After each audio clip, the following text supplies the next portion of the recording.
after which the city representative will present information about it. Thereafter, members of the local planning agency will have the opportunity to ask questions of the city representative. Finally, anyone from the public may come forward. Those from the public wishing to provide comments will please approach the lectern, state your name and address for the record, and then utilize the microphone so that comments can be recorded. Individual speakers are limited to 3 minutes of speaking time, and we kindly request that speakers be respectful of the clock countdown. Citizens speaking on an agenda item or during citizens' comment shall not engage in loud, boisterous, and/or disruptive speech or conduct. Any speech or speaker that has continued inappropriate or irrelevant comments will be requested to relinquish the podium. Okay. With that, I do want to do one reminder for the members up here to please be sure to turn on your microphone and turn off when you're done. Good? Okay. All right. The first item on our agenda tonight is to approve the July 8th, 2026 LPA minutes. Are there any questions, additions, deletions to those minutes? Nope. Hearing none, do I hear a motion to accept the minutes as submitted? I do. Sally makes a motion. Do we have a second? I second. Dr. Broom seconds. It has been moved and seconded to accept the minutes. All those in favor signify by saying aye. Aye. Any opposed? Okay, minutes are passed. Okay, second item on the agenda is item 1B, is a quasi-judicial item in nature, and as such, the format will be as follows.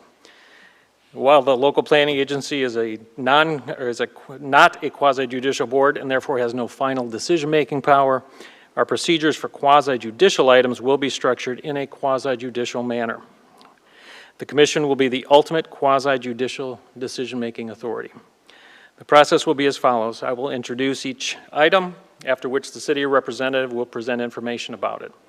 Thereafter, members of the local planning agency will have the opportunity to question the city representative. The applicant will present information about the item. Thereafter, the members of the local planning agency will have an opportunity to ask the applicant questions. If the applicant has any questions of staff or any,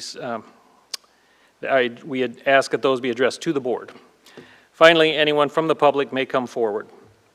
Those, please utilize the speaker's lectern, state your name and address for the record, and please limit your comments to 3 minutes. Okay? Upon conclusion of each public hearing, the local planning agency will consider the evidence before it and will vote on the agenda item. That voice vote is the rendition of the order of the board, and there will be no written decision issued by the board. Further, should the board vote to recommend denial of the matter, they will provide their basis for the denial. Okay? At this time, anyone in the audience who wishes to give testimony will be sworn in by the city clerk. Do you swear the testimony you're about to give in this proceeding is the truth, the whole truth, and nothing but the truth? All right. Got it. Okay. Before we get started on item 1B, application LUP-ZO-2026-0002, which is a request to rezone the 1.07 acre property located at 968 Douglas Avenue from downtown ordinance 2609, rezoning it from downtown industrial to downtown core. Has anyone on this board had any ex parte communications regarding this item? Nope. Nope. Okay. With that, I'd like to turn it over to George and Bob. Thank you, Please tell Chair us more. Benjamin, members of the LPA. George Kinney on behalf of the Community Development Department and my trusted and learned colleague from our Economic Development Division, Bob Ironsmith, is beside me because this is a downtown project.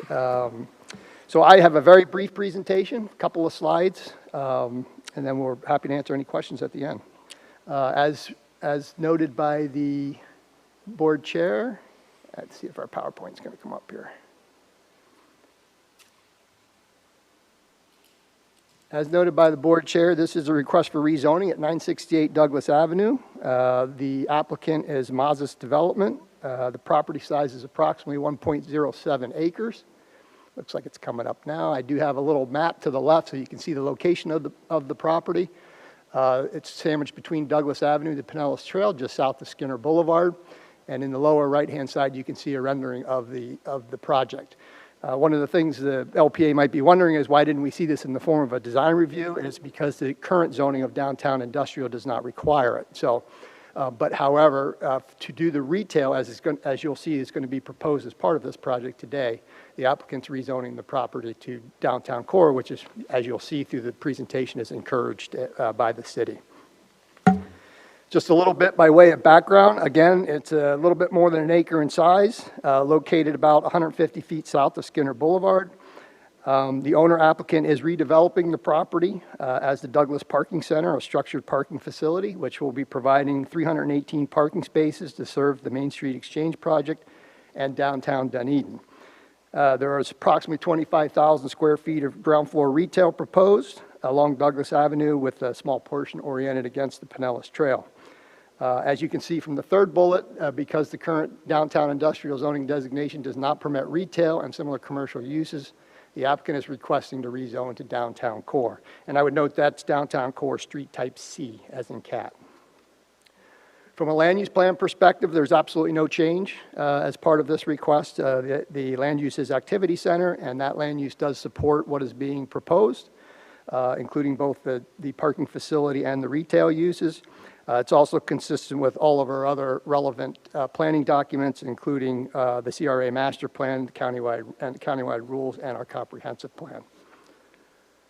From a zoning district designation, as you can see from that slide, the photo on the left, this is, again, downtown industrial. There's only one other DI parcel left after this one, and that's the one immediately to the north, right up against Skinner.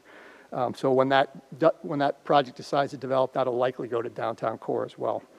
The evaluation of dimensional standards is in the chart, as you can see, and this particular project and request complies with all of those dimensional standards, and there would be no nonconformities as a result of the development or the rezoning change.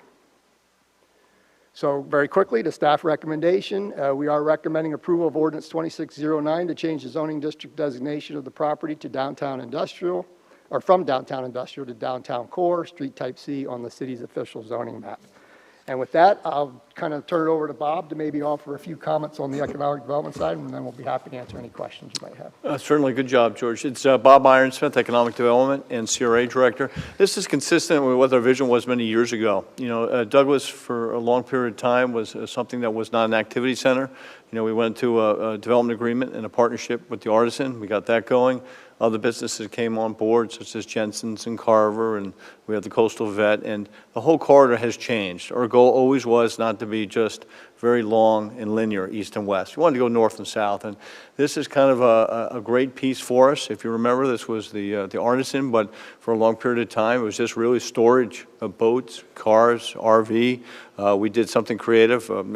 Commissioner Kynes, at that point in time, we went ahead and at least got some cultural aspect to it with the artist aspect with Bill Coleman. But that time kind of ran its day, and we were very happy that Bill Mazes purchased this piece of property. And of course, he was always looking at the garage, and we did, as George said, encourage him. We'd like to see some retail. We want an activity engine as well as just parking. In the Artisan, we have some retail and some different businesses there. This will be another area right to the north, and it really kind of fulfills what we always expected Douglas to be. It's a part of Main Street. And as you can see over time, we worked with Mr. Kokolakis on the south to do angle parking. We created that vision, and this is another very, very important piece. So from a CRA perspective, we're very, very supportive of having this changed into retail. 30,000 square feet or thereabout of retail is another thing, another place for people to go to and have a good time. So be happy to answer any questions that you might have, but that's just kind of a brief overview. Left side, any questions? No? The right side? Paul? You got a couple. You're up. Okay. So just for some clarification, between the owner application, what was on the city's agenda item, and then what's on your parking garage website, I see a few different totals for the amount of square footage. I see 25,000, 35,000, and 30,000. I know it's plus or minus, but those are some big swings. So I just, for consistency purposes and as it's going towards the commission, I was curious as to what is about the right number. Yeah, I think I'd have Mazes answer that question, what they're looking at. I know sometimes those things vary based on what they're looking at for the retail, but I would have them answer that question. So, Come on up, John, could you come to the microphone?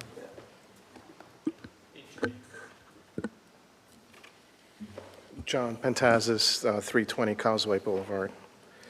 I work for Bill Mazos. I'm the architect of record. It would vary with the type of retail that's going in and design-wise. We have a 25,000 square foot footprint for leasable space. We also have a service area that could possibly become leasable space as well. It depends on what kind of tenant we attract. I know we have a survey to see what kind of use that the citizens want to see there. We also have on the north side, there's an outdoor area that could be a possibility for like a dining cafe kind of thing. We don't know yet, but we know that at least the garage is designed such so we could have like a 20-foot ceilings and things like that. Okay, well, like I said, just kind of wanted to point out those inconsistencies between what's out there. Right, So- but the 25,000 square foot footprint is what we're looking at now. Okay, So, That's- and I would just add, so the rezoning application notes 25,000 square feet. So if there was to be more of it, it would be a very quick zoning administration review to see if the parking was there for the additional square footage once the project was Okay. done. Right, and the gist of that is, it depends on the tenant. The tenant may need like a service area in order to perform properly in the programming. So that area wouldn't be leasable, it would be like a service area. okay, so 25,000 is the number, and if they want to change it, then there's a mechanism for them to do that. Certainly. And then talking about parking spaces, I also saw 309 parking spaces and 318 parking spaces. So I was going to ask just for clarification. 318. 318 is the number? Okay. I'll note that it was in the owner application where I actually said both. So, just so you guys know. I did see where you, because of the ordinance and the change, that you sent out mailers to the neighbors within 500 feet. Did you all also have a meeting with them, or did this require having a meeting with the neighbors for the zoning change? No requirement, but they've had significant discussions with the Okay. surrounding property owners. Yes, we have. They can get into that a little bit. In fact, they were at the commission last Thursday and spoke at length about some of the meetings they had on the construction side of it as well. Okay. Yep. Very good, very good. One question I had, and George, this is more for you, or at least on the city side, and with the road closures, approaching Halloween and knowing how everything happens in the city with regards to that, is there a downtown trick-or-treat this year? Yeah, I think we took that into consideration. Yeah, I think there is. We also, the arts and crafts and all, but I believe there is, Paul, but I might have to get back to you on that one. Okay. I can email if you'd like. Let me Okay, make well, sure. I think, once again, trying to do due diligence for our commission. Uh, So, Yeah, ahead. I know special events Yeah. were considered as part of that. yeah, special events did take a look at everything. We looked at the dates. We're only looking at a 2-day road closure, October 26th and 27th. So there's been a lot of thought given to that impact of all the construction and deliveries. Right. I'm just not up to speed on the Halloween component. Before Halloween or before? Usually the Friday before. Yeah. Yes. And the arts and craft is the 10th. Yes, The and 10th I and did see 11th. where that, the road closure didn't start till after that, so that was good planning there. And like Yeah. I said, the one thing I didn't see was the downtown trick or treat, so I just want to bring that to your attention to make sure that that's, I'm pretty sure as Board Member Kine said that. I think you're right, it's a Friday. You're absolutely right. Yeah, no, a lot of thought's been given to it. And of course, some of it's going to be weather determined too, what happens with the weather. You know. all right. And then the last thing is just more of a comment, is hopefully you guys have a plan to put up a time-lapse camera. And I think it'd be pretty cool, especially with your garage website, to see how that's going and how that goes up, so. Excuse me, yeah, we have heard that. People are very interested in that. So yes, we want to make that happen. That's all I have, thank you. Good. Thank you, Paul. Okay, I have no questions at this time. We'll open up for public input. Does anyone from the public wish to comment? Okay, seeing none, we will close public input. Okay. Any further responses for the applicant, or? I have one. And I'm just looking at the picture. I hope you can explain it. So I guess this is the left side where the car's coming out, and then you have the walkway going down between each side. How far out to the road so each side can see people coming to the left? How far is the retail going to be pushed out to the road? So that way, when people coming out of the garage, you can see both sides. Creek Orca Sergeant, Gulf Coast Consulting, 13825 ICOT Boulevard, Clearwater. I'm the engineer on the project. To clarify, the question is, as you're coming out of the garage, Yeah, so Can you see this left and white right? car right here, so you're coming out then to the Right. other, okay, the So- white car that's in that picture. So you got this one right here, and then you have another entrance of people coming in and out, then you have the walkway going in. So- How far out is the retail going to stick out that will people be able to pull out and still Right. make a left or right? so in our plans, we have shown site triangles, visibility site I'm triangles. sorry, I can't hear you. Can you In the plans, we do show site visibility triangles, and so there's no obstructions. But also, just to let you know, the building is probably set about 20-plus feet from the edge of pavement. So the face of the building to the face of the street, the edge of pavement is about 20 feet. Thank you. You're welcome. It's a fair question. I walk that sidewalk a lot. Don't want to get run over. Well, you just have two main things coming out. Yeah, okay, good. Okay. Seeing no further questions or responses, do we have a motion? Does the applicant have any closing statements? No, Mr. Chair, you've seen this project. We're very excited. This is the last phase of the approval process. You've heard much about it. We have a full PowerPoint and animations, but I didn't feel like it was necessary to go through all of that unless you'd like us to. Yes, sir. Yes, sir. And again, we appreciate the city and all of the collaboration, and Mr. Mazes is just very proud of this legacy project, and he will do everything he can to accommodate anything that the city needs. And I think we've shown that since the first approval to now, and it's been a great relationship. So thank you. Good, thank you. Yeah, I think we don't need to rehash the project itself. The question before us is the zoning from downtown industrial to downtown core. So, with that being said, do we have a motion?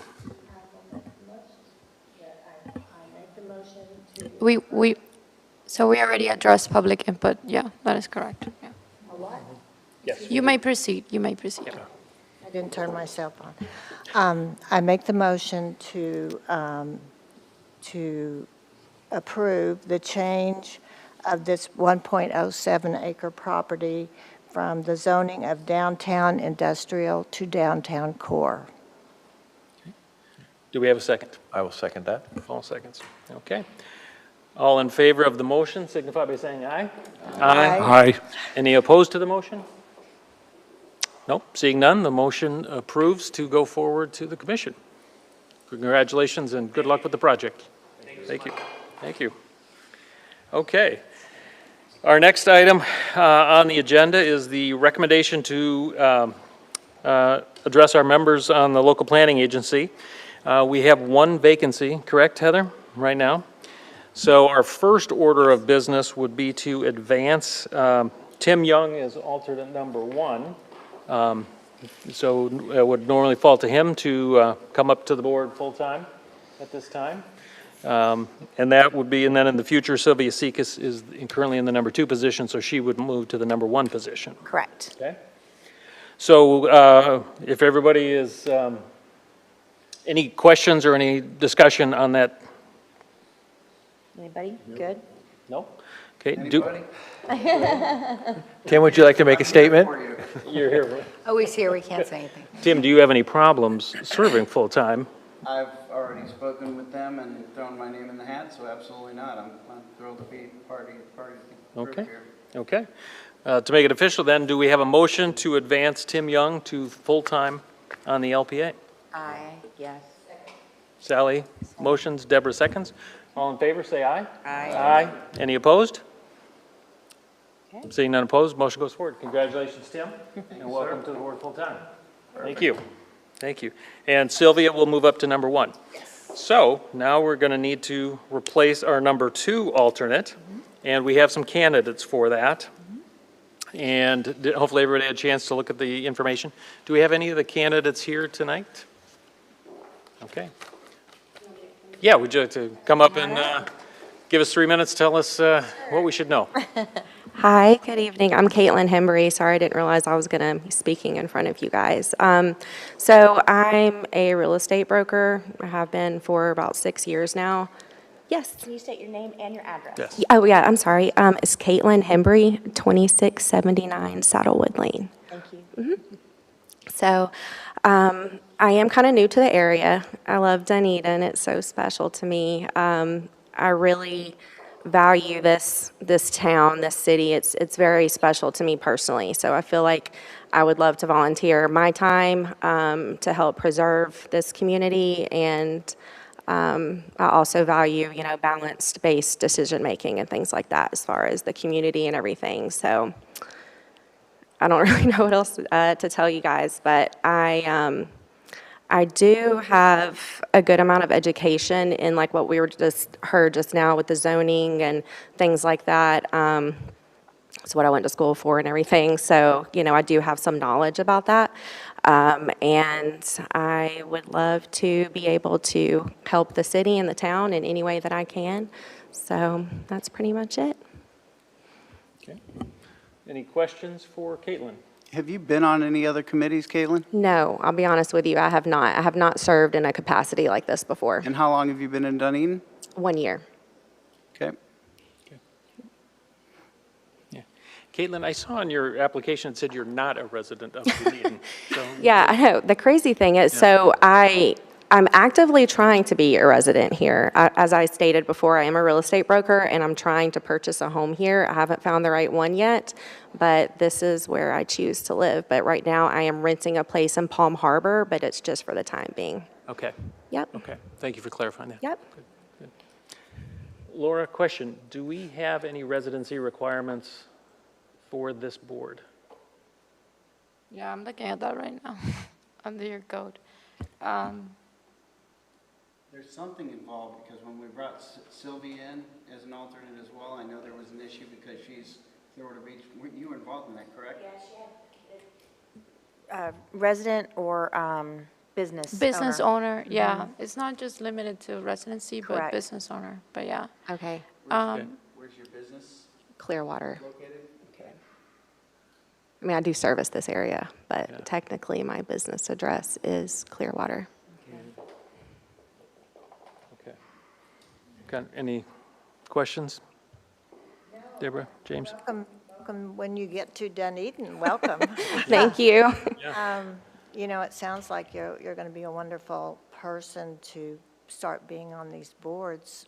It sounds like to me right now it's a little unstable at this point, but Right. I really welcome the thought that you're coming to town and are interested in becoming involved.